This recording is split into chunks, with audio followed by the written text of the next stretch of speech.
reporting. Thanks for that. Unsolved crimes and calls for peace. Tonight, Tampa Police and Hillsborough County Sheriff's deputies are trying to solve a series of shootings that have left several people dead, the latest last night. 8 on your side's Rod Carter joins us now live from Tampa Police headquarters with more. Rod. Hey, good evening, Jen. So just an hour or so ago, the police chief here wrapped up this news conference, kind of updating us on the double homicide that happened last night, and also talking about East Tampa in general. He says there's a problem there, and now there are calls for calm and change.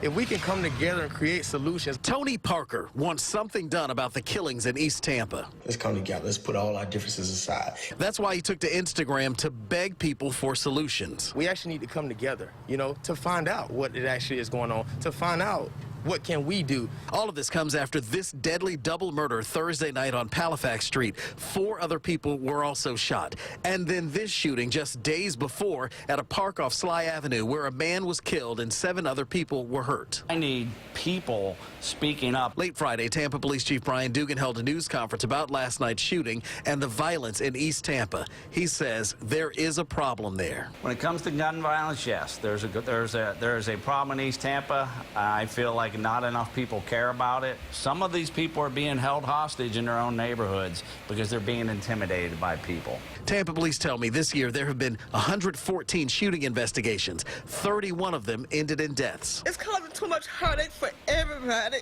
And one of those deaths, Patricia Brown's 27-year-old son, Devontae, killed in March. She's heartbroken over his loss and so much death in East Tampa.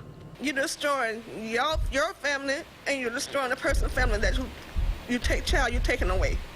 Please, I beg, and I plead, and I ask y'all, please stop. While his case remains unsolved, Tony Parker is working to solve the problem to stop others from feeling that same pain. We can all come together and find a solution to what's going on, to find some remedies to what may be going on in the city of Tampa.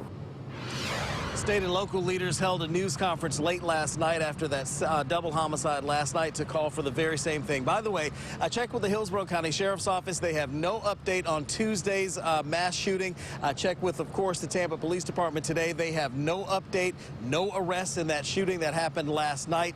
One of the problems that the chief says they run into is people in the neighborhood just don't talk about it. And I can tell you firsthand, that was the experience I got when I went out there and talked to people as well. They didn't want to talk to the news. But there is a way you can talk to police anonymously. Of course, you can always call Crime Stoppers. Reporting live in downtown Tampa Police Headquarters, I'm Rod Carter, 8 on your side.